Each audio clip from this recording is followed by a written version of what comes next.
يما الصوت كتير عالي. Alright, assalamu alaikum everybody. So we are actually going to start Surah Al-Waqi'a, and then next week, inshallah, hopefully, we'll be starting Surah Taha. That's what we landed up on. And Bismillah ar-Rahman ar-Rahim, Surah Al-Waqi'a is actually one of those surah, very short ayat, but a number of things that we want to say about Surah Al-Waqi'a is that Surah Al-Waqi'a is actually one of those surah. It was narrated by Abu Ya'la and Ibn Mardaway and al-Bayhaqi, that Ibn Mas'ud radiallahu anhu had heard the Prophet ﷺ say, "Man qara'a Surah Al-Waqi'a kulla laylatin lam tusibhu faqatan abada." Whoever reads Surah Al-Waqi'a every night, that they will never face poverty. And there was another hadith where the Prophet ﷺ actually said, teach your women Surah Al-Waqi'a because it is the surah of abundance, Surah Al-Ghina, surah of abundance. Now, Surah Al-Waqi'a is actually one of those surah that the Prophet ﷺ had actually said that it resulted in him getting lots of gray hair. And there was a hadith that narrated by Tirmidhi that the Prophet ﷺ, Abu Bakr as-Siddiq tells the Prophet ﷺ, it was that conversation, he says, "Qad shibt," like I could see gray hairs on you. And remember, Abu Bakr as-Siddiq is one of those Sahaba that was the early childhood friend. He was friends with the Prophet ﷺ since early childhood, along with Ibn al-Harith. And Abu Bakr as-Siddiq is the same age as the Prophet ﷺ, but he also wanted to wonder, and we also wanted to ask, well, what would make you get a gray hair? Why would you get gray hair? I mean, and then the Prophet ﷺ just said, "Shayyabatni Hudun," and another hadith, وأخواتها, the Surah Hud and the likes of that surah had caused that gray hair to come out. And the Prophet ﷺ, in another narration, explained that the sisters of Surah Hud are Surah Al-Waqi'a, Al-Mursalat, Amma Yatasa'alun, and Idha Shamsu Kuwirat. Now, when we look at Surah Al-Waqi'a, Surah Al-Waqi'a is 96 ayat, and Surah Al-Waqi'a is generally a Meccan surah. Surah Al-Waqi'a is the 46th surah revealed, and it was revealed after Surah Taha and before Surah Al-Shu'ara. Although you see it in the Quran after Surah Al-Rahman and before Surah Al-Hadid, but in terms of revelation, it was revealed after Surah Taha and before Surah Al-Shu'ara. And you could see in Surah Al-Shu'ara also those short verses as well. Now, certain things are mentioned in Surah Al-Waqi'a. Number one is that it described certain things that will happen on Judgment Day. Two, it described certain descriptions for the people of Ahlul Jannah and what kind of blessings they'll be getting. And it also described hellfire and what some of the punishment they'll be facing. And it also described certain evidences to prove that resurrection is real and that it will happen. So it had a number of evidences for people to see from the things around them. And also it also brought in evidences about the souls coming back to people and what really happens then. So with Surah Al-Waqi'a, it starts إِذَا وَقَعَتِ الْوَاقِعَةِ, إِذَا وَقَعَتِ الْوَاقِعَةِ, and I want you to look carefully here, because when we look at إِذَا وَقَعَتِ الْوَاقِعَةِ, we look at the word إِذَا, and the word إِذَا وَقَعَتِ الْوَاقِعَةِ, إِذَا, this is actually taking us into a description, or not a description, but into what is called shart, meaning that if, before it even went into any detail, it just said, if the waqi'ah happens. What is al-waqi'ah? Al-waqi'ah in itself, the meaning itself means whenever you have something that, an event happening that proved something that you knew was going to happen. You knew that was going to happen, but then the actual event happened. So you were prepared. You knew that such a matter was going to happen. Such a matter was going to happen.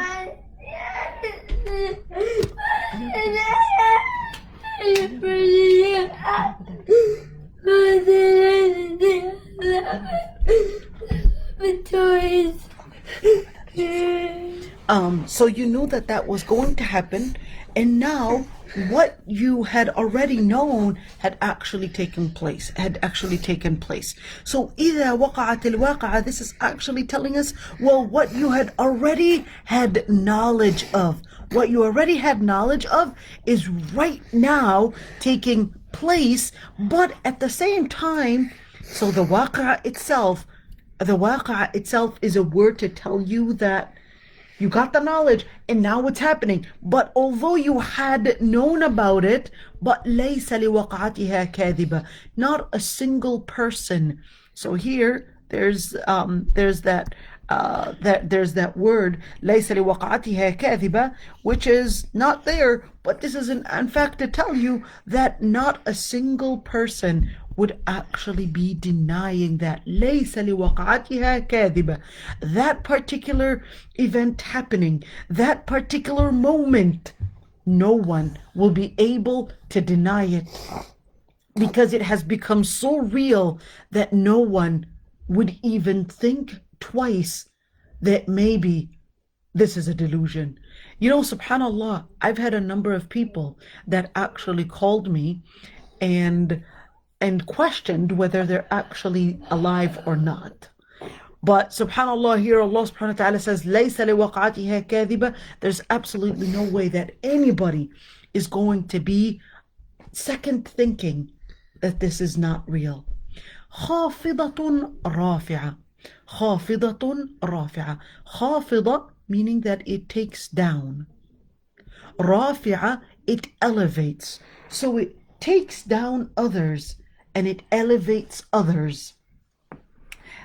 Is it only people, or is it also other things?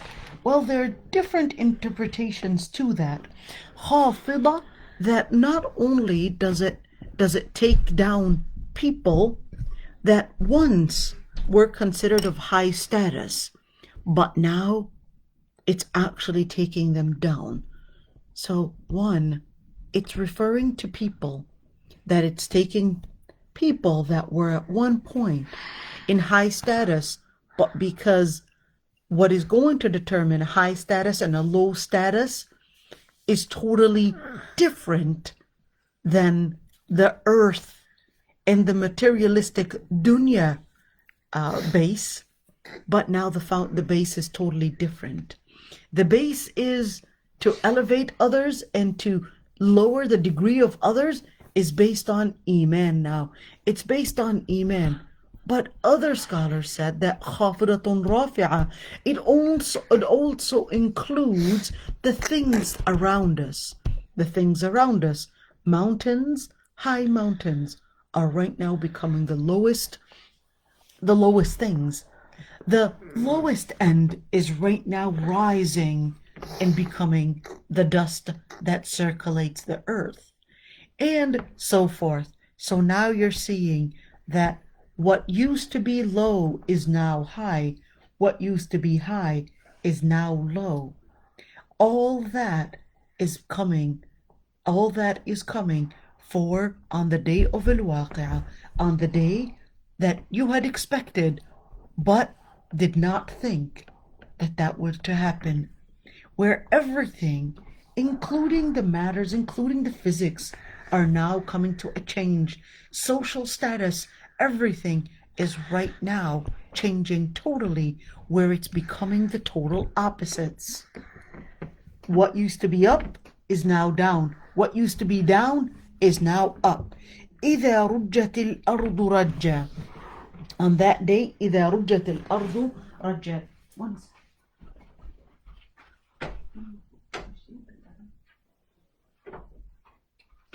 إذا رجت الأرض رجا. إذا رجت الأرض رجا. Now, here it's explaining, so when, because it's خافضة رافعة, now it's continuing a second part, just like إذا وقعت الواقعة, إذا وقعت الواقعة, but there's also that second segment, إذا رجت الأرض رجا, just as إذا وقعت الواقعة, the second segment, إذا رجت الأرض رجا. Well, how will the واقعة take place? The واقعة will take place. What will we witness? إذا رجت الأرض رجا. When you witness, and if you witness that, رجت الأرض رجا. What is الرج? الرج is basically a shake, when the earth shakes. But here's something called مفعول مطلق right here, which simply means that this verb is not a metaphor, but it is actually emphasizing that no, the verb of shakeness, the verb of irraj, meaning when the earth starts shaking, this is actually like saying, I literally mean shaking. So when you see the words, which is called مفعول مطلق, كلمة تكليمة, رجت رجة, بست بسة, this is exactly like what we say in English when we say, well, I literally mean shaking. I literally mean that it becomes into pieces. كلم موسى تكليمة, meaning that I literally mean talking, where it's a literally conversation taking place. So when you see the word, the verb, and the other verb that comes from the same root in this way, that is actually telling you literally meaning this verb. رجت الأرض رجا. Here, that the earth literally is shaking. وبست الجبال بسا. What is البس? البس is actually having something that used to be one whole become into little particles. So the bas is more like you're separating it and you're making it into little particles, and these little particles, the ayah is explaining it, فَكَانَتْ هَبَاءً مُنْبَثًّا. Not only is the mountain right now separated from being one whole, but right now it is actually bassa, it is actually little particles that are totally separated, and in fact, فَكَانَتْ هَبَاءً. In fact, now it's becoming just like nothing but dust. هباء منبثا. It is just plain dust. Plain dust that is there, and then what you see is now خافضة, just like خافضة رافعة. This هباء is right now munbatha, where it is totally separated. So not only is it dust, but the dust is so small that you could even see the sun rays going through it. وَكُنْتُمْ أَزْوَاجًا ثَلَاثًا. وَكُنْتُمْ أَزْوَاجًا ثَلَاثًا. Now here, this is describing that part on that day. Not only is it describing what will happen in terms of the materialistic things that we see around us, but now it's taking us to the other segment. Well, not only is the change on people, that's why the scholars, when they said خافضة رافعة, they said, well, this does not only speak about people, but this also includes the different creations around us. So they said خافضة رافعة, and they said, well, here it is. This is telling us that the mountains are going to be from high to being low to being nothing, and then it's also telling us from the people that used to be one thing to now changing the status. So they said, well, here it is خافضة رافعة. It's telling us of those two types, the materialistic things around us and the people and how their levels also change. وَكُنْتُمْ أَزْوَاجًا ثَلَاثًا. Now goes to the other explanation of خافضة رافعة. وكنتم أزواجا ثلاثة, when you would come and turn into three different classifications, three different groups. These three different groups are, number one, أصحاب الميمنة. ما أصحاب الميمنة? أصحاب الميمنة, the people of the right. When you say the people of the right, with the people of the right, this is not necessarily talking about literally side right, but other scholars said that no, it actually includes three things. One, that it is literally that they are on the right side, they will be lining up to the right. And two, that they will actually be blessed, so it's a barakah, right? And number three, that they were actually practicing the right thing. They were practicing the right thing. These people happened to be right. They happen to be right all the time. They happen to do the right thing all the time. So this is not only right in terms of place in where they will be lining up, but they will also be blessed, and they were because they were always practicing the right thing. So three sides to what we mean by al-maymana. Al-maymana is coming from the root yamana, which basically is the meaning yamana, to mean the right.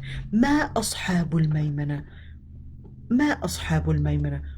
Just like very similar to this, but this is more giving it a question. ما أصحاب الميمنة. It's like the ayah saying, أصحاب اليمين. Why the word أصحاب? The word أصحاب would mean friends. The word أصحاب would mean friends, but here it's actually saying that they're constantly on the right position, constantly in their right. But that's why it said ashab, meaning that they're constantly practicing the right thing, constantly blessed to do the right thing, and they will be constantly in that right side of all during that time of resurrection. ما أصحاب الميمنة. ما أصحاب الميمنة. It's exactly like saying, well, if I would want to talk about it, it would be more than what words can explain. ما أصحاب الميمنة. If only I was able to explain it to you. That's exactly like saying that. When we say ما أصحاب الميمنة, it is exactly, it's not a question here, but it is giving you an explanation. If only I can explain it to you, it would be more than what I can actually say. وأصحاب المشأمة. ما أصحاب المشأمة. أصحاب المشأمة. Ashab al-Mash'ama are the people, just like here, ashab to mean the person that is constantly doing a certain matter, where it becomes who they are and what they are. There's a habit. When you actually speak of a habit, that habit becomes who you are. And that's the same thing here, that habit of al-yameen, that habit of doing the right thing, it actually becomes who you are and what you are. And here, ashabul mash'ama, they were constantly, khalas ya mama. They were constantly, ashabul mash'ama, they were constantly, what is al-mash'ama? Al-mash'ama is the opposite of al-maymana. And here, al-mash'ama, since it's the opposite of al-maymana, where al-mash'ama, they're in complete disappointment, where they're completely living in that not only disappointment, but in mash'ama shu'um, there's a bad omen. You're expecting evil, you're expecting punishment, you're expecting all that. This is ashabul mash'ama. So here, these people were expecting a blessing. They were expecting glad tidings. They were on the right side. They can see, it's like, okay, they were in hope, something good is what they're expecting. But these people, from the word al-mash'ama, they were covered in disappointment. That's what الشؤم. الشؤم is when you're expecting a bad omen, is when you're expecting a disappointment. So in this situation, expecting something evil, yet they don't know what it is, but they definitely know that there's something really dangerous, really scary coming up, and that's why they're feeling extremely disappointed. ما أصحاب المشأمة. And even that position of المشأمة, it is more than what I can explain. It is more than what we can actually explain or what you can even grasp or even comprehend in that level. And that's the same thing that أصحاب اليمين and أصحاب المشأمة. It is when we're talking about أصحاب المشأمة or when we're talking about أصحاب الميمنة, the word that is being used is trying to give an understanding of what might that look like. But the word ما أصحاب المشأمة, it's more than what I can explain. ما أصحاب المشأمة. If only you were to imagine what I mean, that is the ayah saying, if only you could imagine what we mean by disappointment and what we mean by expecting evil and what we mean by these people expecting the worst. والسابقون السابقون. Well, notice it went through three different levels. Number one, it talked about أصحاب اليمين. Two, it talked about the total opposite, أصحاب المشأمة.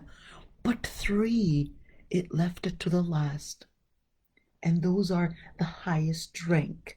And those are السابقون السابقون. Three things to see in the word السابقون. Number one, it actually put an L to it. And when it actually puts an L, this is actually telling you that in all their lives, in all their instances, in every single corner, they were always trying to be the ones to be first, the ones to compete in every matter. And in this situation, السابقون السابقون, they were competing in every single matter and in every single instant, and that's why they became السابقون. They became the ones to be the first in everything. So you've got, they're all lined up, where there's line number one on the very end of the right side. On the line number two on the very left, there's أصحاب المشأمة. But there's a line that's ahead of everybody. And ahead of everybody, those were competing in every single corner. And for those groups, you could see where Allah subhanahu wa ta'ala in various ayat says, وَفِي ذَلِكَ فَلْيَتَنَافَسِ الْمُتَنَافِسُونَ فِي ذَلِكَ فَلْيَتَنَافَسِ الْمُتَنَافِسُونَ. And in that they shall compete. In competing in what? In competing to being closer to Allah subhanahu wa ta'ala. When we talk about السابقون, we're also remembering that Allah subhanahu wa ta'ala says, أُولَٰئِكَ يُسَارِعُونَ فِي الْخَيْرَاتِ وَهُمْ لَهَا سَابِقُونَ. That there are certain people that they would compete in order to do the right thing. وَهُمْ لَهَا سَابِقُونَ. And in fact, they would be the ones to come first. Whenever there's a good thing to do, they'll be the first to get there. And of course, السابقون, when you look at, they would be here. أولئك المقربون. What about those سابقون?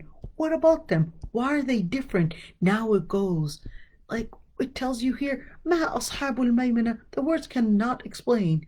But for السابقون, it actually explained certain things. And it said, okay, let me explain to you. And it's actually something that I wanted to get to. Well, I didn't explain what happened to the people of Ahl al-Yamin. And I just told you that it's more what I can describe. But what if we were talking about السابقون? Well, for السابقون, أولئك المقربون. They're going to be so near.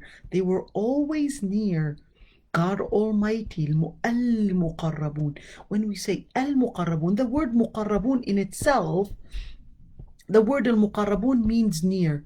They were always near. But the word al-muqarrabun, not only were they near Allah subhanahu wa ta'ala in dunya, but they're also going to be near Allah subhanahu wa ta'ala in al-akhirah. Why is it important to be near? Well, it's important to be near because you get the most focus, because you get the most attention, because you get the most care, because you get the most the good things, in other words. And that's why Allah subhanahu wa ta'ala actually says, وَلَا يَزَالُ عَبْدِي يَتَقَرَّبُ إِلَيَّ بِالنَّوَافِلِ يتقرب إلي بالنوافل حتى until I love him. The Abdi, the Hadith al-Qudsi, the Prophet ﷺ says in the Hadith al-Qudsi that my servant, Hadith Qudsi meaning that the words are actually the words of Allah subhanahu wa ta'ala, but the wording is from the Prophet ﷺ. So he just quoted it from Allah subhanahu wa ta'ala. And my servant would get closer to me in nawafil. In nawafil are those extra prayers other than the faridah, other than the obligatory prayers, until I love him.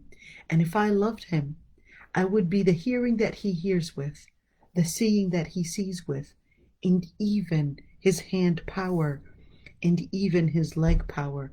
And whenever he would ask me for anything, I would give it to him. And whenever he would seek refuge in me from anything, I would keep it away from him. This is what it means to be near. This is what it means to be near. And Allah subhanahu wa ta'ala explained السابقون and said, well, for these people that are extremely near, they won't be getting what they were afraid of, but in fact, they will be getting what they would always hope for.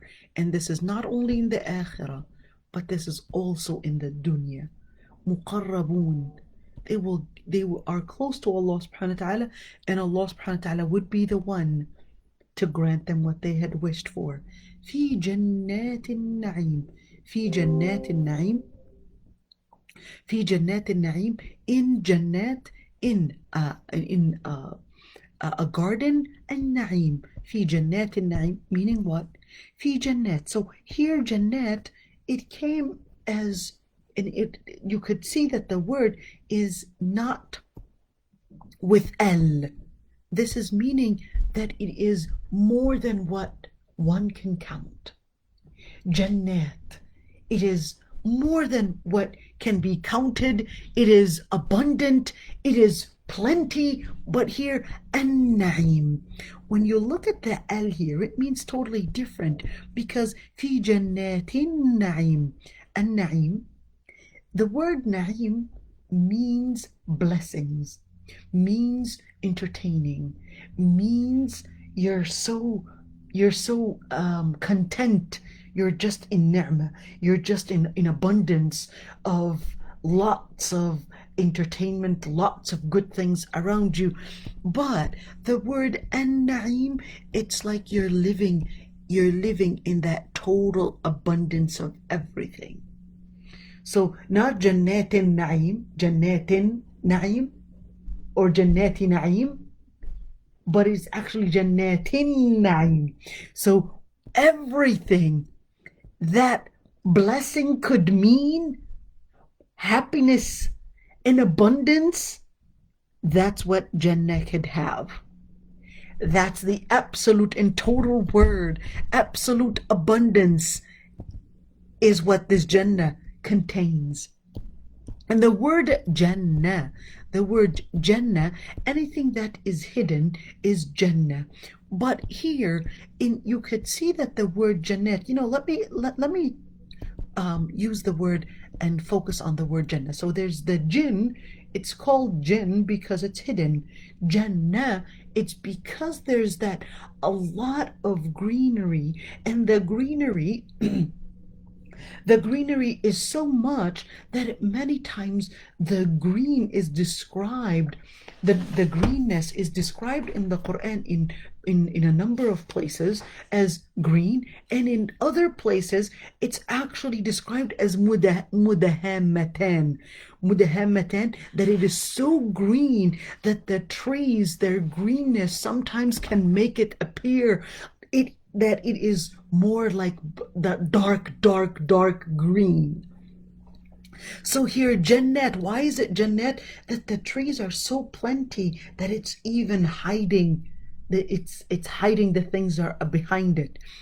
ثُلَّةٌ مِّنَ الْأَوَّلِينَ. ثُلَّةٌ مِّنَ الْأَوَّلِينَ. Now the word thulla would mean there's a large group. مِّنَ الْأَوَّلِينَ. And this is talking about time. So in terms of time, there was a large group from those that wanted to compete and be from the Sabiqeen or be from Ashab al-Yamin. There was a large group from those that came in terms of time-wise, in other words, history.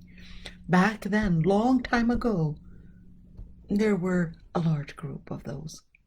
But then, as time passed by, people were more distant.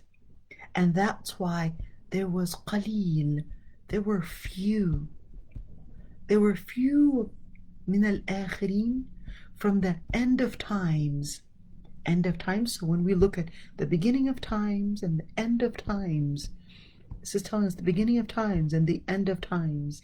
And as time passed by, فَخَلَفَ مِن بَعْدِهِمْ خَلْفٌ أَضَاعُوا الصَّلَاةَ وَاتَّبَعُوا الشَّهَوَاتِ.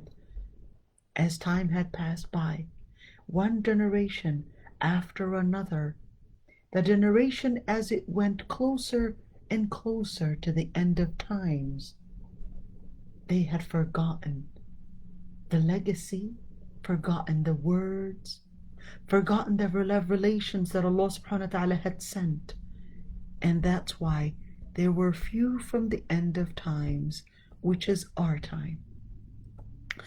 And of course, there is a hadith where every year is actually worse than the year before it. So with every generation, don't feel saddened when your mother would tell you that the generation before you was better. The generation before you was better, that's actually based on the hadith. Why was it better? The generation before did not get the fitan that you are getting. The fitan that you are getting are going to be less than the fitan that your children will be getting. And the fitan that your children will be getting are less than the trials that your grandchildren will be getting, and so forth. And that's why it becomes, when you see قَلِيلٌ مِّنَ الْآخِرِينَ, what happened? The ayah says, فَخَلَفَ مِن بَعْدِهِمْ خَلْفٌ. There was another generation that came after it. What did they do? أَضَاعُوا الصَّلَاةَ وَاتَّبَعُوا الشَّهَوَاتِ. They became negligent of their prayers. They neglected their prayers. وَاتَّبَعُوا الشَّهَوَاتِ. And all they followed was only their lust. Their lust, their human inclinations, their lust in different things about life. وَاتَّبَعُوا الشَّهَوَاتِ فَسَوْفَ يَلْقَوْنَ غَيًّا. And that is why they will eventually be seeing, فَسَوْفَ يَلْقَوْنَ غَيًّا. They will actually be facing they will be facing more and more delusion, because they stayed and they were distant away from the foundation of truth. And this is why I actually say always, the most dangerous philosophy ever to exist is actually postmodernism. Postmodernism is the philosophy that puts the foundation of nothing but distancing away from truth.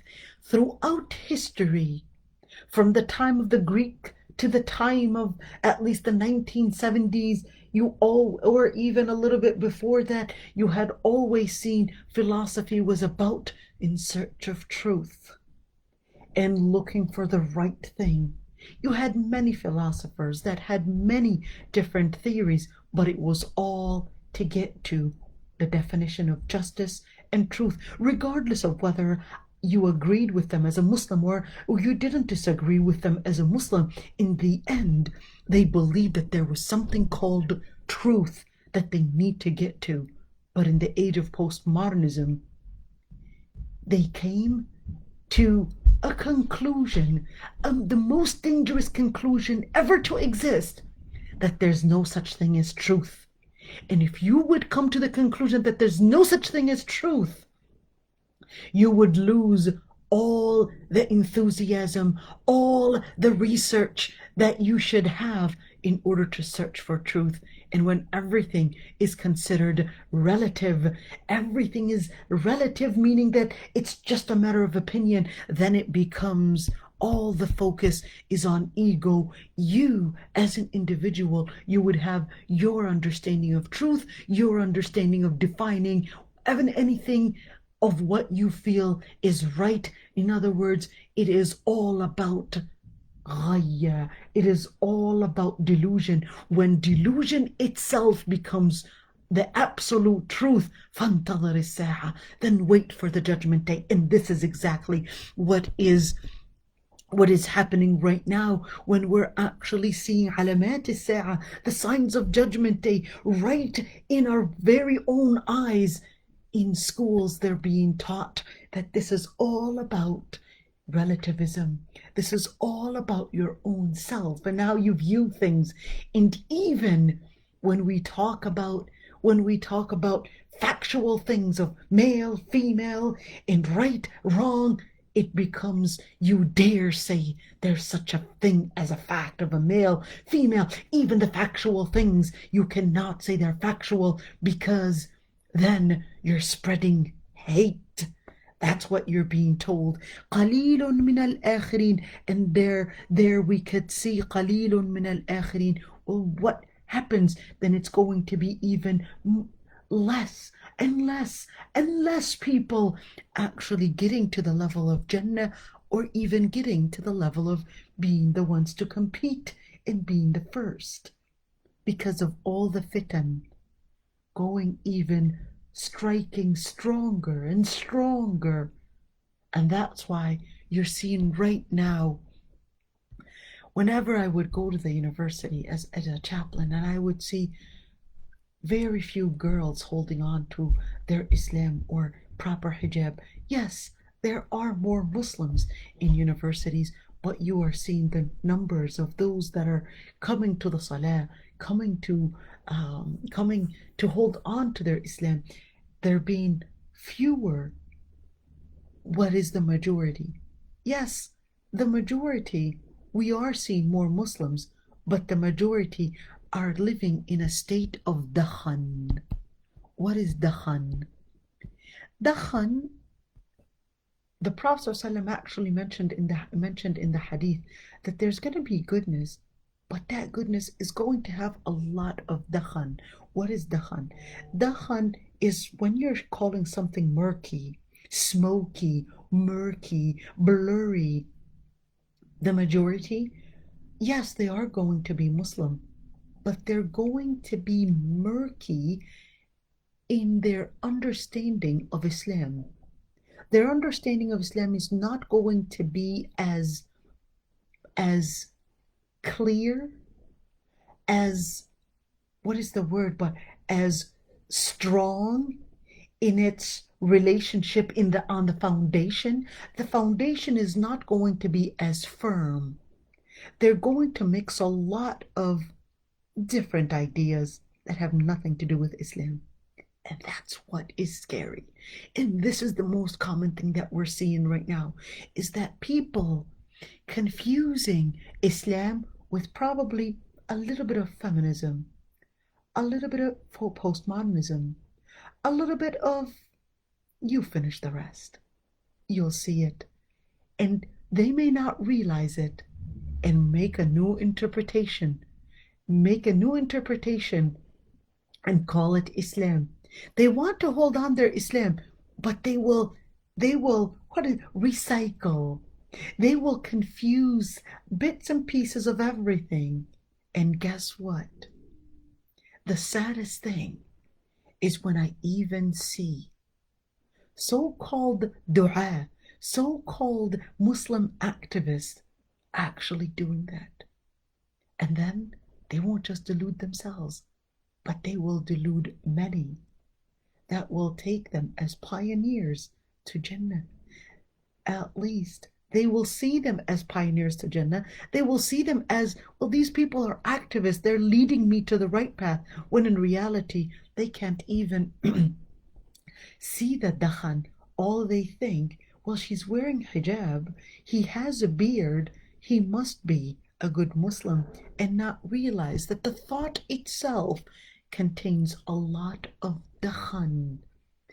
How do I make sure that I don't have that dakhan and end up being, if you say qalilun min al-akhirin, if you say few from the end of times are going to be getting there, that is also meaning very many are not part of that. It's exactly like that. When you say there's going to be very few of those groups, that's also saying very many are not.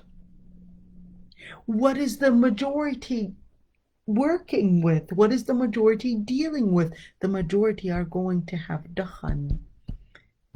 Are they part of the mu'mineen? They're part of the Muslimin, but they're just a few from these groups. Why? Because the majority are actually being deluded. They're getting deluded. They're deluding themselves and deluding the majority. How do I make sure that I don't fall in the category of the majority that are lost? Number one, it starts with when we look at your mind, heart, and behavior, which is your action. When you look at mind, you need to make sure that you get the ilm that is helping you see what is right and what is wrong. So when you look at the first start, it actually starts with you getting the ilm. Getting the ilm is to help put in the foundation of helping you go to the second step, which is cleansing your heart. Cleansing your heart with ikhlas, cleansing your heart to stay connected with Allah subhanahu wa ta'ala, because the Prophet ﷺ says that in the body there is a piece of flesh. إذا صلحت صلح الجسد كله. That piece of flesh, if it is actually on the right path, then the rest of the body will actually behave in accordance with what is in the heart. And here, the Prophet ﷺ explains it, that it is actually in the heart. What is the core of you?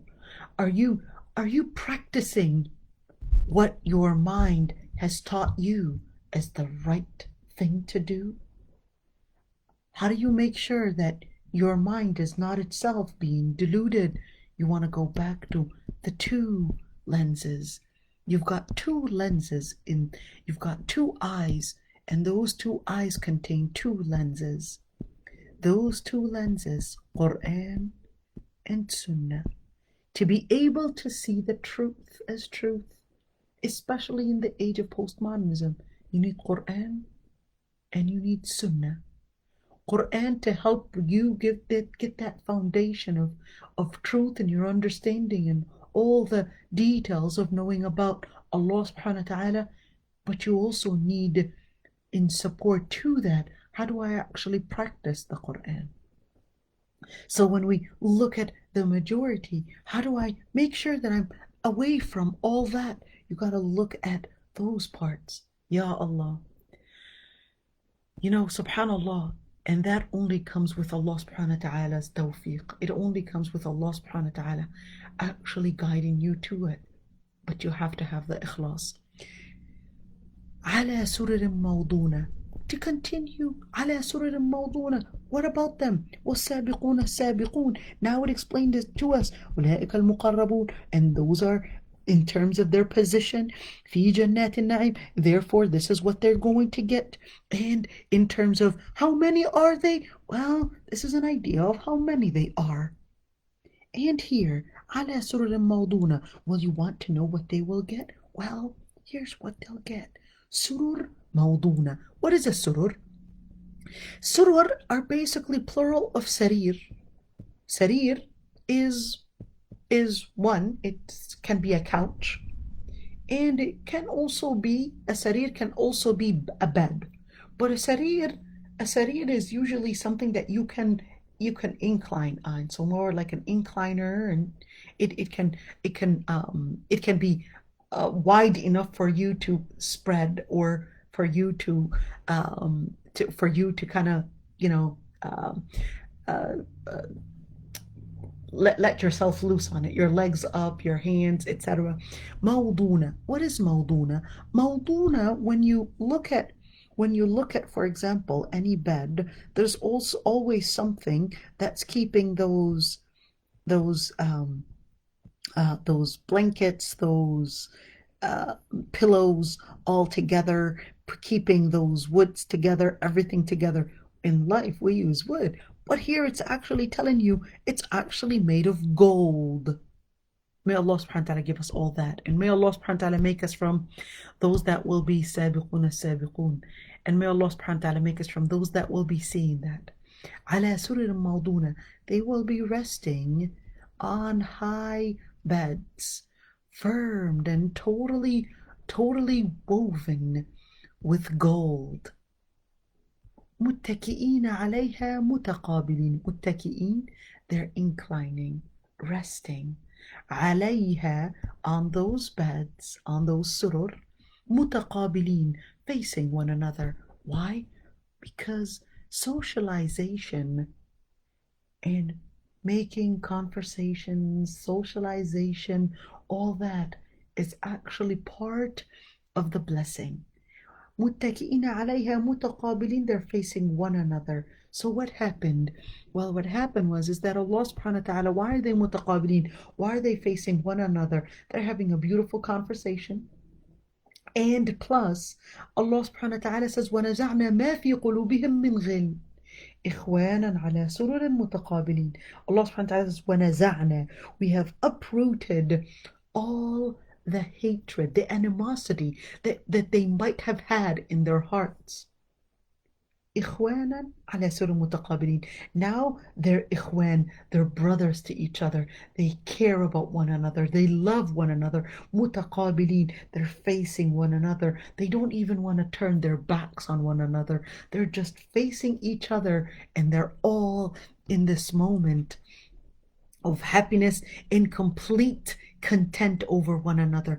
إخوان على سرر متقابلين, same thing. يطوف عليهم ولدان مخلدون. Well, there's another thing that they're getting. They're getting a special service. يطوف عليهم. يطوف عليهم. So there's this special service in where يطوف, meaning that they're constantly around them. They're serving that one. عليهم ولدان مخلدون. Some young boys serving them. مخلدون. And not only are those boys there, but they'll always be there for them. مخلدون, they will always be there to serve them. And right around them, their duty is just to serve those people in Jannah. بأكواب وأبارق. What are they serving them with? What are they serving them with? Well, they're serving them with akwab. Il-kub is basically the cup that doesn't have any hands, so it doesn't have any handles. All right, so this is il-kub. They'll have akwab, and they'll also have abariq. So what is an ibriq? Sorry, I'm a horrible artist. Al-ibriq is basically like a pitcher. It will have, let's see, sorry you guys, I'm a horrible artist. So this is an ibriq. It will have a handle, and it will have something that for people to pour from. This is وأباريق. Sorry, il-kub is more of a mug. My mistake. And the ka's is the one that doesn't have any handles. So al-akwab is more of a mug, and there'll be abariq filled with what? كأسا من معين, filled with liquor. Wait a minute. What? Yes, we'll get to it. Don't worry. It will be filled with liquor. وكأسا من معين. كأسا من معين. It will be filled with liquor, but that liquor لا يصدعون عنها. That liquor لا يصدعون. That liquor will not cause migraines. and it will not cause any type of a of the person will not get drunk. In other words, will not lose their uh, their ability to understand the world around them. So in other words, what is another word for that, but you understand. So they will not get all the effects, the side effects of liquor. They won't have migraines, they won't feel drunk, they will just feel the side of the liquor side, which is the side of nashwa, the side of pleasure. That's all they'll be feeling. Versus liquor in the dunya, yes, it will give you a type of pleasure, but you will also get with it migraines, and you will lose your mind with it. You will lose your ability to focus. But in Jannah, it will be only containing, it will only be containing the pleasure of it. وفاكهة وفاكهة مما يتخيرون. And not only will they be getting drinks, but they will, and this is really important to mention, is that scholars had actually looked at this and said, whenever you want to start your meal, start with a drink. Start with drinks, with a drink, and then also get into fruits. فاكهة مما يتخيرون. And they will get فاكهة. What is الفاكهة? الفاكهة means two things. الفاكهة means fruits, and الفاكهة also means nuts. I know it's for many from different countries, they will be surprised that fakiha can actually mean nuts. الفاكهة in certain countries, yes, Arabic countries, they call nuts as fakiha, and in certain Arabic tribes, nuts and fruits in other Arabic tribes, nuts are fakiha and fruits are fakiha. So in other words, here you're talking about different types of pleasures where there's drinking, there's the fruits, and there's the nuts. مما يتخيرون. Each one has a different taste of what they prefer in terms of nuts and fruits. But here, مما يتخيرون, whatever they choose, they will be getting. ولحم طير مما يشتهون. Finally, the protein. لحم طير. لحم طير, the meats of birds, flesh of birds. They'll be eating مما يشتهون. Now, why is it when we talk about لحم طير مما يشتهون in verses الفاكهة, it says يتخيرون? Well, for الفاكهة, it's so abundant that there are different kinds, and each one has a totally different taste. But لحم طير مما يشتهون, you could see birds, and you could see different things. But if you desire a particular kind, not everybody desires meat, but here it's saying, well, those that desire meat, they will actually get whatever kind of meat that they desire. وحور عين.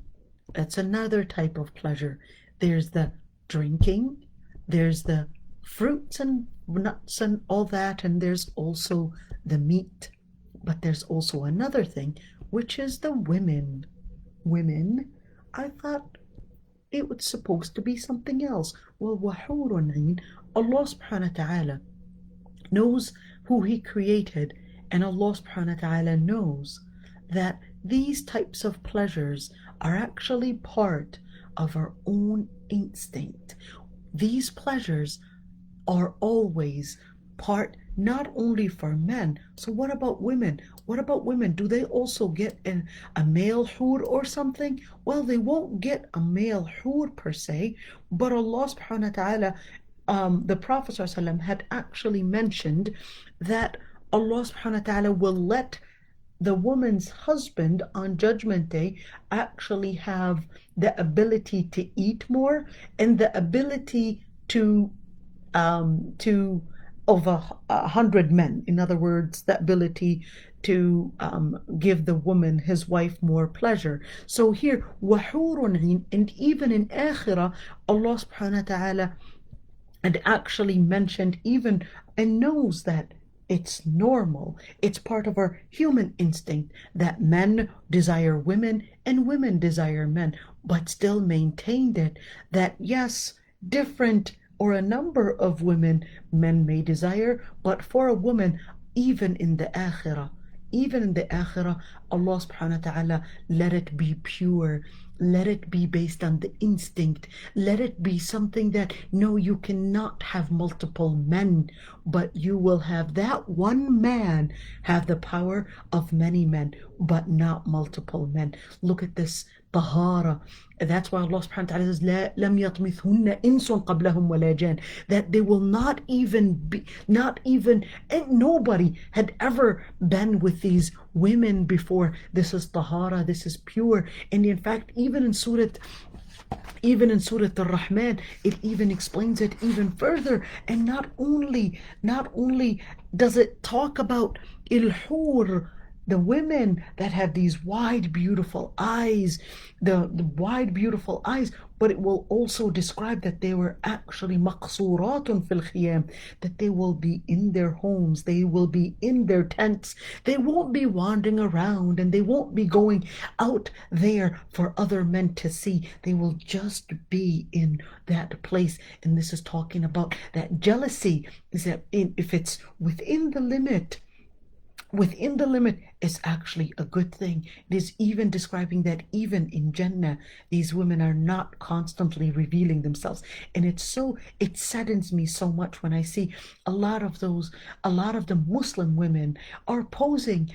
Not only are they putting their pictures on social media, but they're even posing in poses that are in total contradiction of hijab, or in total contradiction of haya and modesty, in where she's either sticking her lips out or posing in order to reveal her contours. But in the Quran, you could see that Allah subhanahu wa ta'ala, even when he described the women in Jannah, he described them as maqsuratun fil khiyam, that they're maintaining their modesty, they're maintaining their relationships, in making sure that they're not dealing with other than their husbands.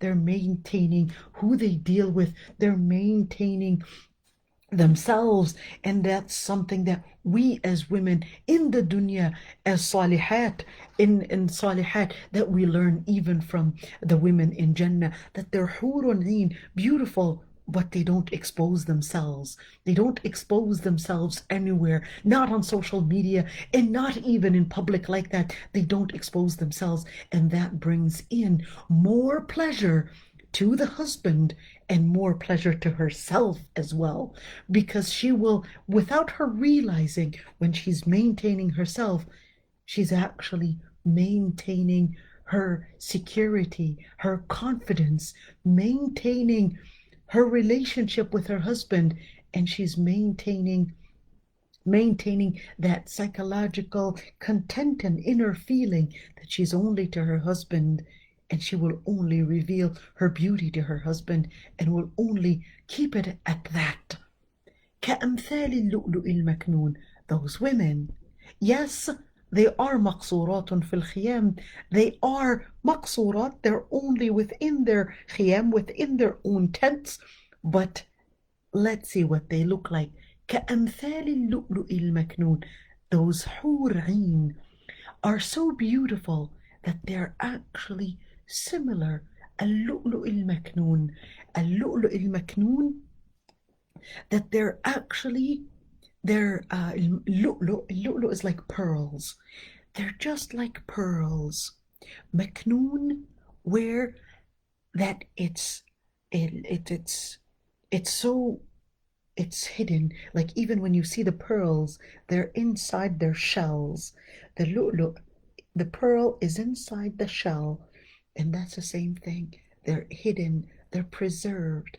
Those hur, they're not out in public, but they're actually like preserved in those shells, in those jannah.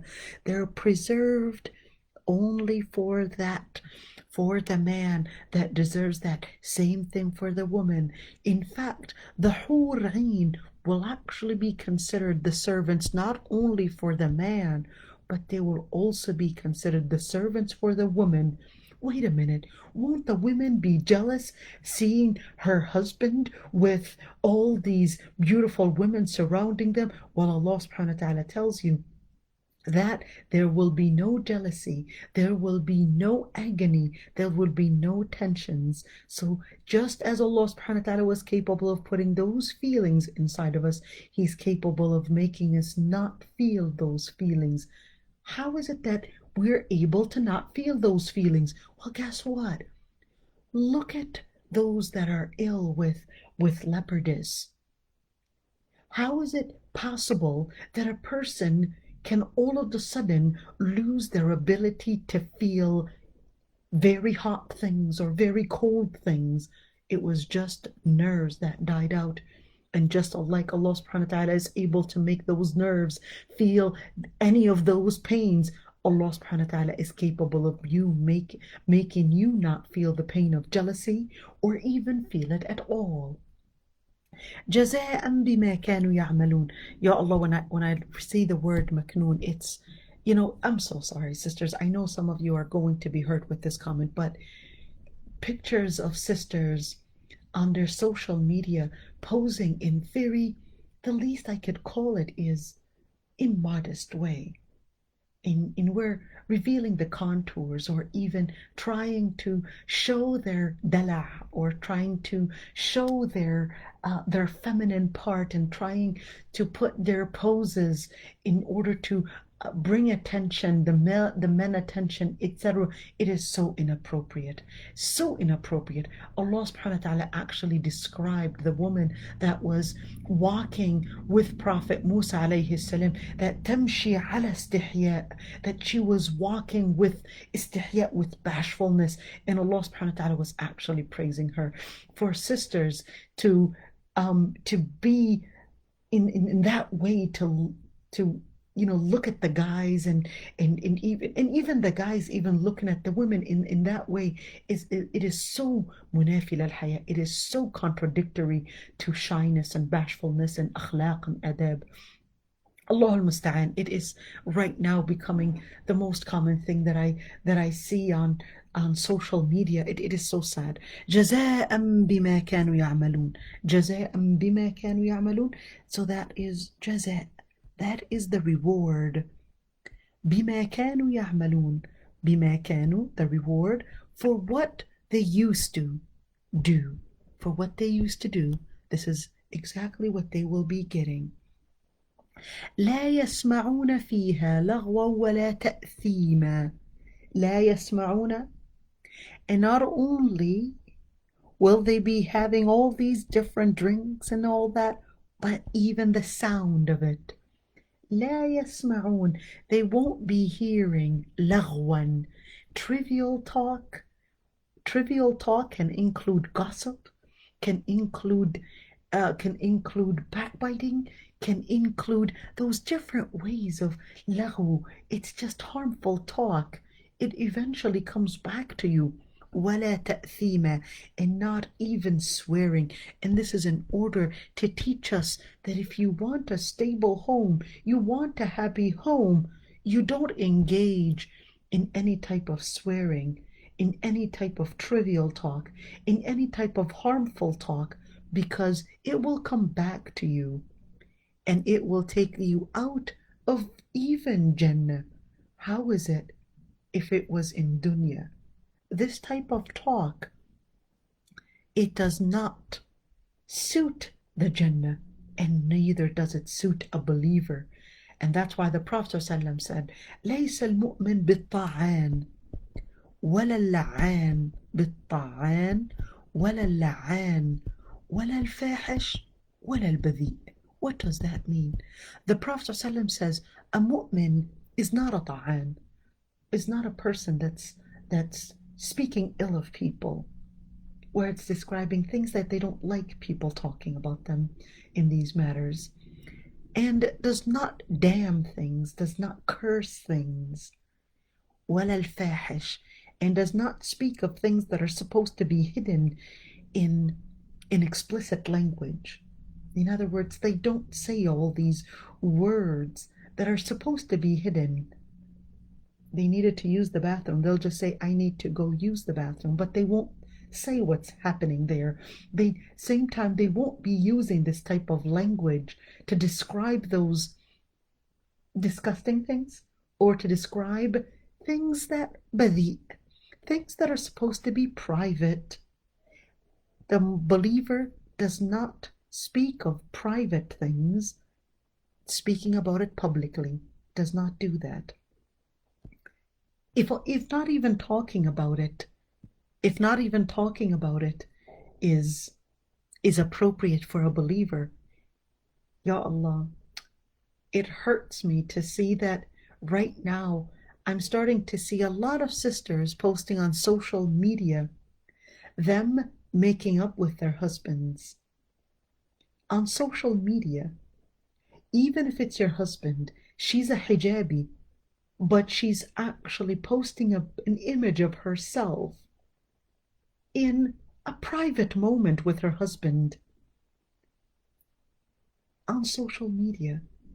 If even talking about it is disliked for a believer, how is it actually taking a picture of it? La hawla wa la quwwata illa billah. And now we're actually being told, oh, you're just being too strict. This is not being strict. This is actually going back to the Quran and Sunnah to help us understand what is to be revealed and what is not. You cannot have a Muslim Lady Gaga. It doesn't work because you would only have the foundation that will spring the good akhlaq, to be hugging or to be in a some, let me just call it close, I'm even shy to say the words, close with your husband in a way where you're having a special moment between you and your husband and posting it on Facebook or posting it on social media. Allah al-Musta'an. Have we gotten to that level and saying, but she's got her hijab on? La hawla wa la quwwata illa billah. A total misunderstanding of what akhlaq actually means when you could actually see لا يسمعون فيها لغوا ولا تأثيما. And the Prophet ﷺ actually says ليس المؤمن بالطاعان ولا اللعان ولا الفاحش ولا البذيء, that a believer does not engage in that type of bada'a, does not engage not even in talking about the private things in public, does not even engage in that. إلا قيلا سلاما سلاما. The only thing, here's that maf'ul mutlaq again, the only thing they will engage in are wordings qilan. Like qilan is like qawlan, saliman. They will only engage in words that are salama. Salama, what does that mean? So salam means peace, peaceful talk. But not only is it peaceful talk, salaman, it's just peaceful talk. And here's that maf'ul mutlaq again, where it is not only peaceful, but literally peaceful. Literally peaceful talk, where it's just bringing in happiness on the inside, and even content brains, content minds. They're feeling so happy. Wa ashabul yamin. Well, the ayah said, I didn't tell you ma ashabul maymana, but here I'm going to explain it to you. Ashabul maymana, I'll explain and give you an idea of what it means. Ashabul yamin, the people, ashabul yamin, the people that are always living on al-yamin. Al-yamin means three things. Al-yamin, literally the people that were standing on the right. 2, the people that are blessed. 3, the people that were always doing the right thing. Wa ashabul yamini, ma ashabul yamin is more than what it explained, but let's give you an idea. في سدر مخضود. في سدر مخضود. Sidr is actually a type of tree. Sidr is a type of tree. مخضود. So سدر مخضود. في سدر مخضود وطلح منضود. سدر مخضود وطلح منضود. When you look at مخضود, sidr is actually a tree that grows in the desert, but here be, you would expect a tree that grows in the desert is going to be full of thorns. But the ayah says makhdud, that type of tree, although it's a thorn, full of thorns, it's a tree full of thorns, but the ayah said makhdud, that it doesn't even have those thorns. The thorns are cut out, but the tree remains. وَطَلْحٍ مَنْضُودٍ. الطلح are the banana trees. طلح منضود. طلح منضود, meaning that the طلح, the banana trees, are so down, not high up, and they're able to get those fresh cut bananas close to them. وظل ممدود. الظل, you don't even have to put anything. The shadow is usually a small area, but Allah subhanahu wa ta'ala is saying, no, the shadow is mamdood. It's actually spreading out. وَمَاءٍ مَسْكُوبٍ. مَاءٍ مَسْكُوبٍ, there's plenty of water. Maskoob, it's like flowing waters. فَاكِهَةٍ كَثِيرًا. Well, I want you to compare here. We need to compare a little bit here, because it's giving me, so here let's see. So أصحاب اليمين في سدر مخضود. So here it's talking about سدر مخضود, and then we got here فاكهة. Okay, سدر مخضود. طلح منضود, it's talking about the bananas. There's this one مما يتخيرون, they've got different kinds. طلح منضود, in other words, the people that are سابقون, they would have plenty of different kinds. They've got more. But here for أصحاب اليمين, they will have fruits, but definitely not as the variety is not as much as the people of Ashab al-Yamin. وَظِلٍّ مَمْدُودٍ. Now they're talking about that ظل, that ماء مسكوب here, ماء مسكوب, versus here they've got all the liquor that they want. فَاكِهَةٍ كَثِيرًا. فاكهة كثيرة. Now here going again. فاكهة كثيرة. Here فاكهة مما يتخيرون. لا مقطوعة ولا ممنوعة. So what does that mean? Yes, it's not as abundant or as plentiful as the people of السابقون, but at the same time لا مقطوعة ولا ممنوعة, and it's فاكهة كثيرة, and even those plants لا مقطوعة ولا ممنوعة, it's not going to be ending. So even if they're from Ashab al-Yamin, it doesn't mean that that the variety is limited. So here it's telling you, yes, the variety is a little less than the people of Ashab al-Yamin, but it's not ending. It's limited. It's limitless. ولا ممنوعة. ولا ممنوعة, it doesn't end, and they're not going to be prevented from eating those different kinds. وفرش مرفوعة. In the other one, that they're actually على سرر, or the other ayah, it was with the surur. We said على سرر موضونة, but here it actually said فرش مرفوعة. When it talked about أصحاب اليمين, let's go back and actually see it. When it talked about السابقون, for the beds, it actually described it as سرور موضونة, that they're actually beds that are woven with gold. Versus when it talked about أصحاب اليمين, it actually said فرش مرفوعة. It actually said فرش مرفوعة. فرش مرفوعة. فرش, الفرش. So how is it different? الفرش are more of mattresses. Mattresses مرفوعة. They're elevated mattresses. إِنَّا أَنشَأْنَاهُنَّ إِنشَاءً. Wait a minute. Who is this talking about? Remember for السابقون, it actually mentioned that there's the حور العين كأمثال اللؤلؤ المكنون. Well, now it's here also talking about the women. إِنَّا أَنشَأْنَاهُنَّ إِنشَاءً. Those women are actually recreated. In other words, إِنَّا أَنشَأْنَاهُنَّ إِنشَاءً. And there's actually إِنَّا أَنشَأْنَاهُنَّ إِنشَاءً. They're actually recreated. In other words, they don't age. Their beauty doesn't go away, doesn't wear with time. Ya Allah, it's amazing how everything wears with time, even our bodies. We get older and our beauty goes away, the wrinkles start to come in, everything, nothing less.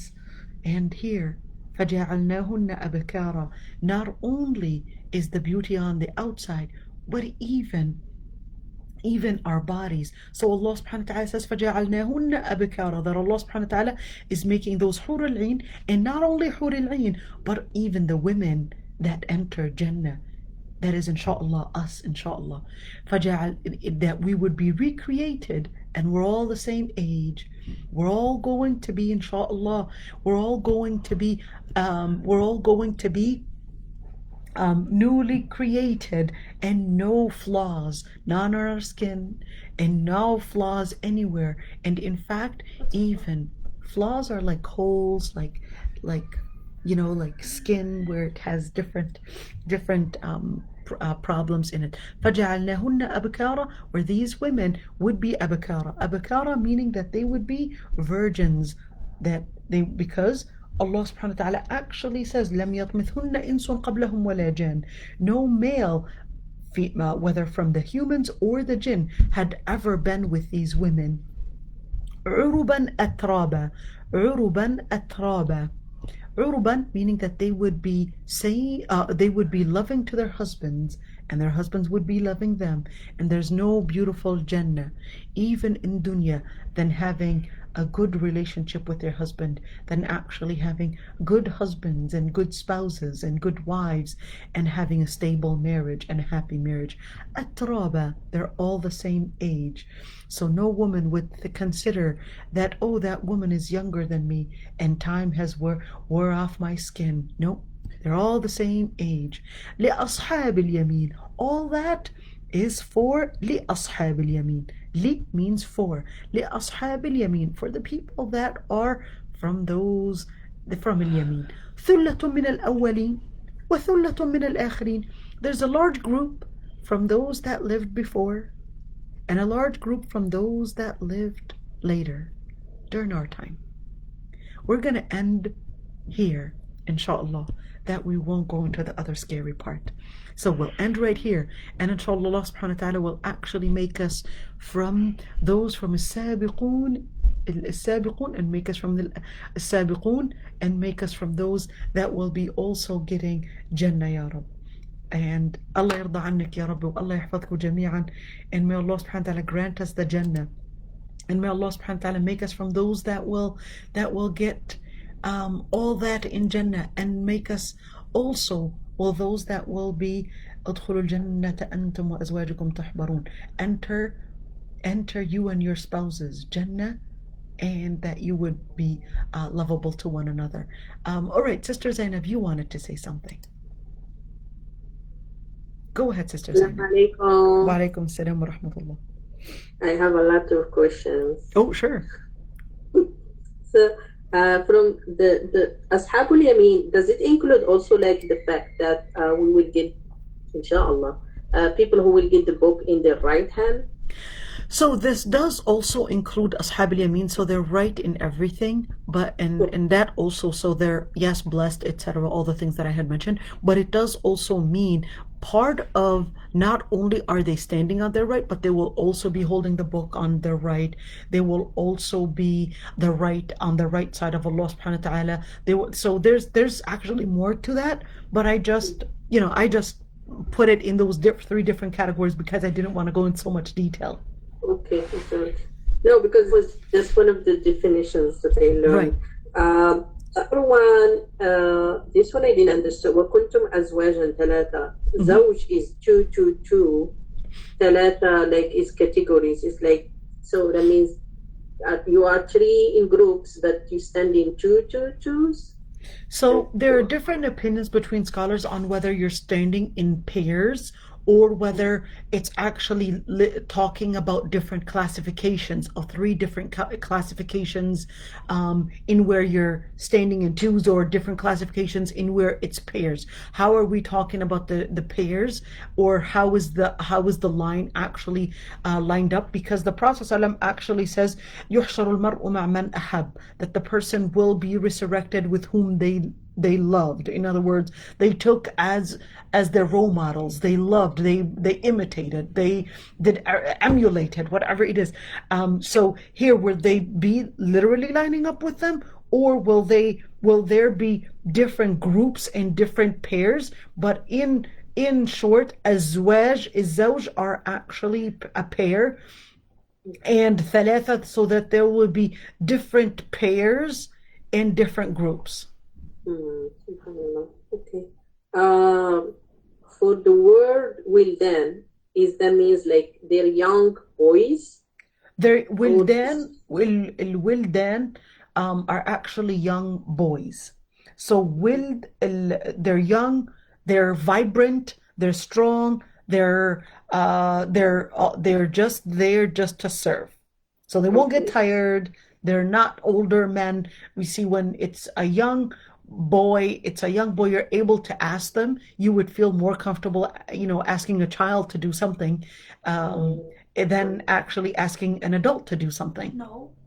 No? She's My like, daughter no. says no. You would give a Yeah, child. and we'll see.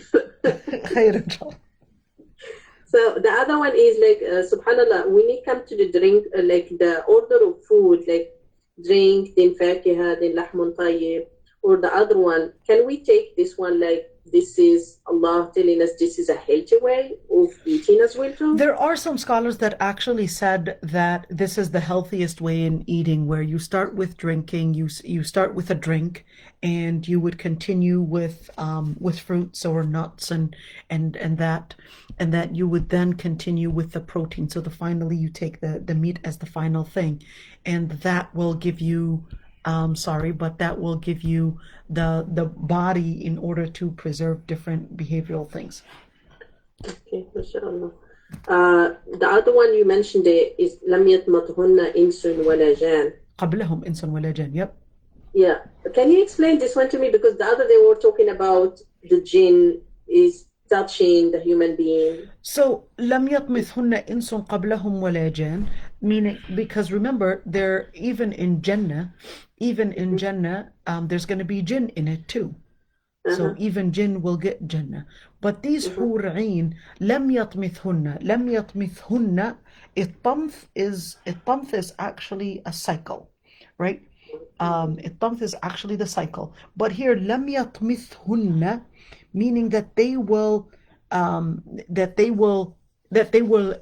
never in any relationship with other than their husbands. And that included any relationship not with humans and not even with jinn. And from that, there were different opinions between scholars. Is it possible that a woman can actually marry a jinn?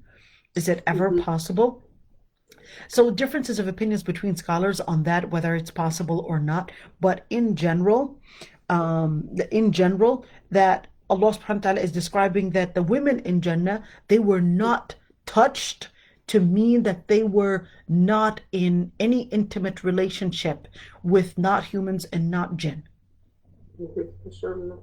Okay, so my last question is regarding a point that you were mentioning. I'm not saying like these people are the good example or anything of that, but I'm just looking for how to reconcile this, because you were mentioning about sharing intimacy, and like how these people are sharing their intimacy like stupidly, randomly, you don't know who's watching, and there is no purpose. And how to reconcile that with our mother Aisha sharing her intimacy with the Prophet ﷺ on the purpose of educating. For example, like this is for me was like when I learned it, like it was shocking for me how in the Bukhari there is the hadith how the Prophet ﷺ will kiss, and she will give the details of type of kiss the Prophet ﷺ will do with her. And also like when she had her period and he would use the izar.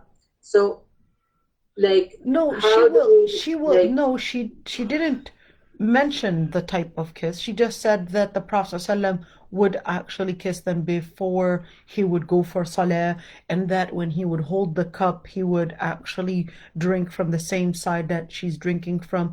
That was one, in order to for al-hikmah in order to teach the Muslims about certain legislatures. So this is not in order to excite or share privacy. Mm-hmm. Yeah, and that's what I'm saying. Like, we have to reconcile that part. That what is like for those people, their purpose is just like making others jealous or stupidly just sharing, and Allah like understand. how if you are a person who is like an advisor, or if you are a person who is like teaching or educating new couple, for example, or a couple who is being married or something like that, but also educating the ones who are not married, because the ghariza of sexuality is in them as soon as they start reaching a certain age. And if they don't see the parents holding hands, for example, if they don't see the couple that is legally Islamically married holding hands, for example, they will start, the shaitan will come to them and they will start thinking like, oh, love, romance is only in the movies and it's only in the haram and it's not in the halal. No, this is absolutely, this is absolutely wrong. Sorry to say it. Sorry to say it that way. You don't have to necessarily reveal it to your children in order to prove that you love your husband or that the relationship can happen. And this is absolutely absolutely wrong.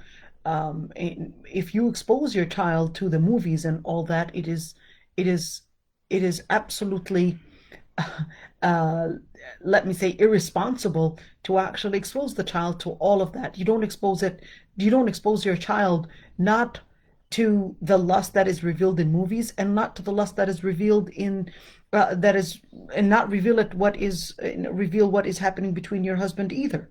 That's supposed to be part of hayat. So to actually think, oh, I want to show them that love can be between husband and wife, why does it have to why does it have to be revealed in a relationship where you're hugging or you're touching or etc. And what is the limit going to be? What is the limit going to be? So this is absolutely munafil al-haya. This is absolutely in contradiction with bashfulness. This is supposed to be something private. This is supposed to be something that is only between the husband and the wife. To share it with the children, to share it with the children, or even to think that, oh, I'm teaching them something. You're teaching them one thing, which is qillat al-haya. You're teaching them one thing, which is the lack of the lack of bashfulness. Okay. There So are you certain mentioned things the there are limit. certain things that are supposed to be private and personal, and you don't expose them not to the movies though that have these things, and not to your not what is done between you and your wife either. I mean, there is no disagreement about the movies part. I was just mentioning it because this is a lot of cases that is going on. Like, a lot of people don't have that understand that you don't expose them to the movies, but you cannot like close their eyes when they are in the street either. But again, you were mentioning what's the limit. Well, I think the limit is what the let Prophet me disagree ﷺ with given that as an one. Let me example. disagree with that one. Um, Mm-hmm. there are certain areas you know that this is going to be very common and people are going to be in those areas, doing that type of, let me call it, um, illicit action. You as a Mm-hmm. Muslim, you don't belong there anyways. Mm-hmm. Why do we always have to feel that, oh, I don't want my child to feel that they're not getting enough or they're not exposed to the other things that other people are going to, and I want my children to feel that they can also have fun in the halal way. Why do you feel that you have to always expose them to these things? A Muslim is different. If you don't build within your child that you are gharib, that you are strange, that you don't engage, whether in entertainment or in the lifestyle that others are engaging in, why do you even take them to those areas? Why do they have to go to, those areas of rides and those areas of clubs? And I don't mean by nightclubs, but all those areas of entertainment and circus and all these different things. Why do you have to take them there? Why do you think that you have to take your child to get some of it? If you're gonna put your child in those areas, then it's going to be hard for you to take it out from them. It's I mean, simple. You're going to be, don't feel that, oh, I have to make sure that I give them some of it or else they'll feel deprived. They won't feel deprived unless you expose them to it. No, That's the like, only time they will feel deprived. They will feel deprived. When will I feel deprived? When I see other people having something. Don't expose your child to those things and let them live the akhirah from their young children. I don't mean don't take them, walking in the park or nature or see no, good things. yeah. But if you know that there's certain behaviors that are going to be plentiful in, I don't know, places of rides, entertainment, whatever, Mall of America, whatever it is, don't even take them to it. The malls, there's going to be all these pictures of illicit clothing, pictures of it filling the malls. Why are you taking your children to the malls? Why, unless you need something in particular, why are you allowing your children to wander around in the malls with all those pictures and images and all? It's going to affect their heart. Mm-hmm. Why are you allowing your children to be in those areas where the girls are dressed in the girls in inappropriate clothing, the least to say, without mentioning what those clothes are called, and the guys are also, dealing with the girls in certain ways? Why are you as a Muslim, even if you're an adult, you're not supposed to be there. Even if you're married, you're not supposed to be there. How is it with your child that is in the age of puberty and does not have any halal alternative at hand? So you as a Muslim, you don't belong there. What are you doing with your hijab in an area where it's girls that are all naked and guys that are just flirting with these girls? What are you doing in that place anyways? Now, here's the thing, is that many times you put yourself in those areas. When you put yourself in those areas, then you're going to start giving yourself different substitutes. Oh, well, I'll just do this. I'll just do this. And it's going to be like an incline. Oh, I want to give my child this in order not to feel that they're missing out on something. And without you realizing, you're going to lose your Islam, just like it's like a bead, a rosary that just got untied, and it's going to lose one after another. Don't put yourself in those areas, because you're going to start giving yourself, oh, I need to expose them to something halal, an alternative. And you're going to, now that's what we're seeing right now. Oh, I want to take my children to something halal, in replacement for all that haram entertainment that is out there. I need to give them an entertainment at home. So what we're seeing is Muslim children.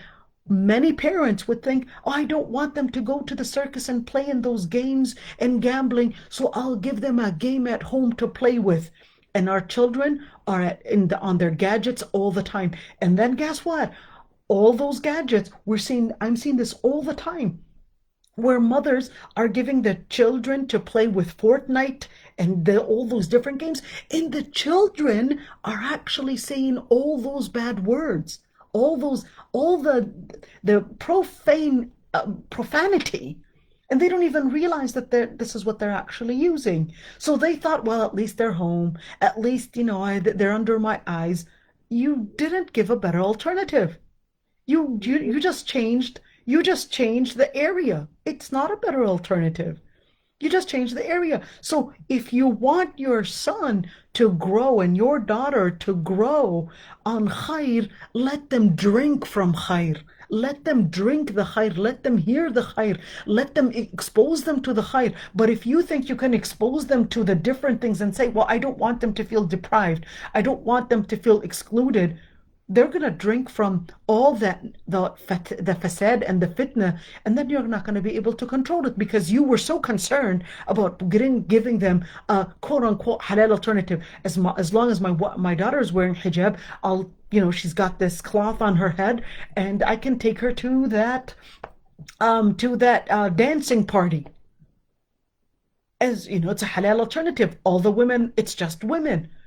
You don't even belong, even if it's a dancing group. If the women are, even if they're hijabis, if they're dressed inappropriately, it's not befit for a Muslim woman. Even if you're a hijabi woman and in front of women, there's haya even in the way you dress in front of mu'minat, even if they're mu'minat. There are certain body parts that shouldn't be exposed in a certain way. It's supposed to be part of hayat. It doesn't mean, oh, if it's all women, let me just get out of the hijab and I don't want to dress in hijab. I'm not telling you to wear hijab in front of women, but I'm telling you, even when you take off your hijab, maintain hayat, maintain the adab and the akhlaq. It doesn't mean you expose your body parts in ways where it is only exposed between you and your husband. And we see that all the time. We see that all the time. And if this is just when we're talking about women, how is that when we're talking about out in the public? If you think that, oh, as long as my daughter is wearing hijab and I can expose her to those areas, if she is young, she's definitely, yeah, you're right now, she's 13, you're able to tell her to wear hijab. By the time she is 16 and 17, she's going to start feeling that hijab is just too hot, just taking away her freedom. And then she would want to imitate the girls that she sees around her. Then you put her under the fitna. You thought as long as she's wearing hijab, and you thought, oh, it's giving her confidence. That's not giving her confidence.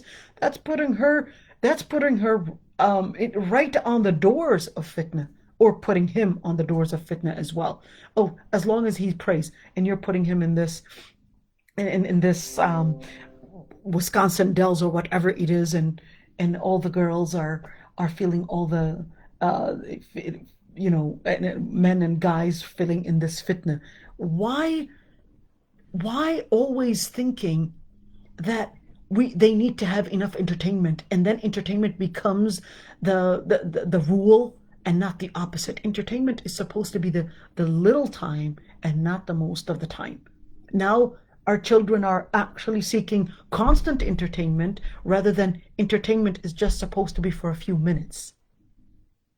Now education, if it's not given in an entertaining way, it's boring. This is what you're constantly hearing. It's not the children that are the problem. It's the way we're bringing up our children is the problem. When we're constantly exposing them to entertainment, this is going to be the result. We don't realize it. Allah al-Musta'an. I'm sorry, Zainab, I took over the discussion.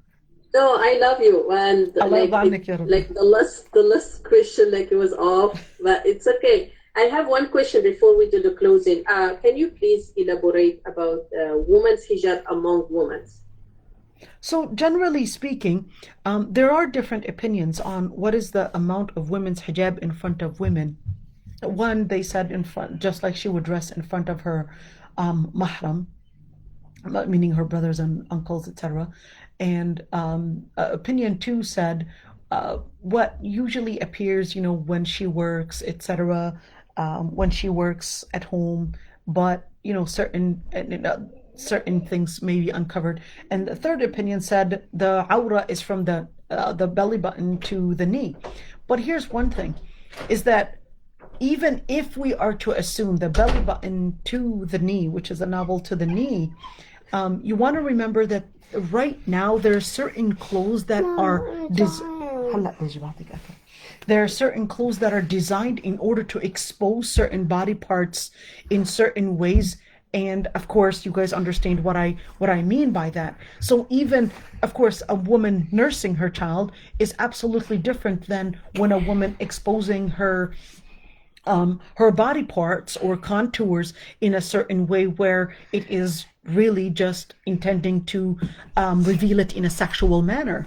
It's a totally different thing. A woman nursing a child is totally different than a woman revealing contours to send out a certain message.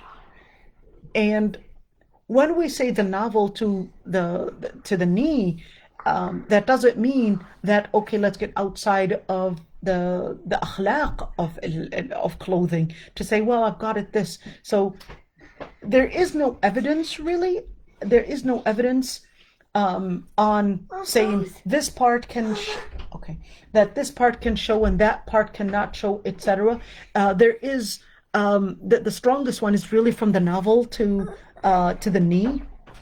The strongest one is from the navel to the knee, but that doesn't mean that to expose it in certain ways that it's permissible. because there's the haya that comes with the clothing. What are you trying to reveal here? You understand what I'm saying? Mm-hmm. So it's more like, because from the navel to the knee, you really leaving your chest open, like woman's to woman. So, but that doesn't mean like, okay, so all the women will be wearing just shorts from the navel to the knee and they can sit, drink tea and Absolutely. So it's really go back to, you know what is sexy and you know what is not.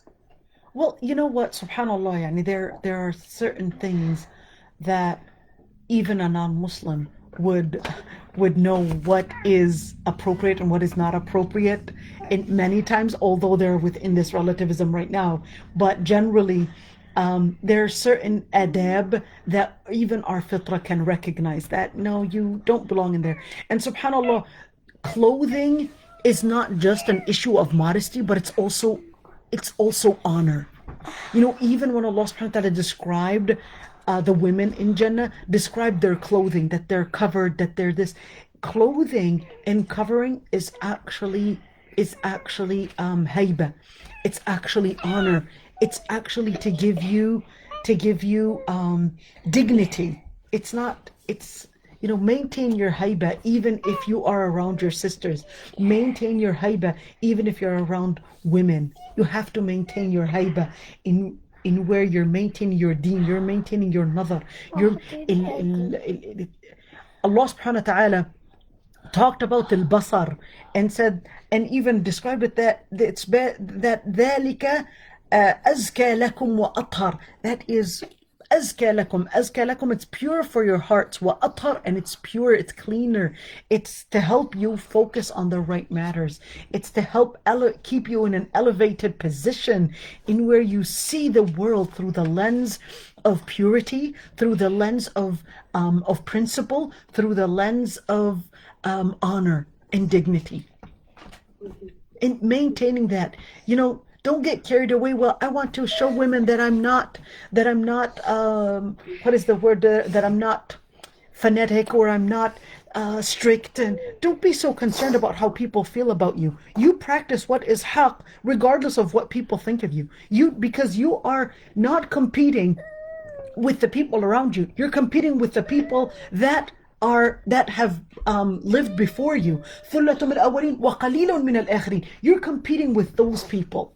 You're competing with those people. So don't look at ثُلَّةٌ مِّنَ الْأَوَّلِينَ وَثُلَّةٌ مِّنَ الْآخِرِينَ, which is أصحاب اليمين. They could be from أصحاب اليمين. But if you want to compete, don't look at what the people that are around you. They could have good in them. They could be good. But don't always be so concerned about, I want to make sure that they don't think of me as a fanatic, or they don't think of me as strict. Who cares? Who cares? I want to practice. I want to imitate the Salihin. I want to imitate al-Mu'mineen. I want to imitate the women of Jannah. I want to imitate the women that Allah subhanahu wa ta'ala had described as ثُلَّةٌ مِّنَ الْأَوَّلِينَ وَقَلِيلٌ مِّنَ الْآخِرِينَ, as السابقون السابقون. That's what I want to imitate. Don't worry about what people think of you. If you worry about what people think of you, and if you will never satisfy the people around you, because they will always look at you from a critical eye. Who cares? Don't worry. Don't be keen about satisfying the people around you. They can call you strict. They can call you all these different names. Don't be so concerned about that. So it's like saying, I heard this one, I think it's Imam Ahmad ibn Hanbal who said it. If you are the only one who's doing the right thing, then you are the jama'ah. Absolutely. So I'm going to need to end here, Sister Zainab, because my son, he's telling me that he's really hungry. So, all right. Assalamu alaikum wa rahmatullahi wa barakatuh. And everybody, jazakumullah khairan. Assalamu alaikum.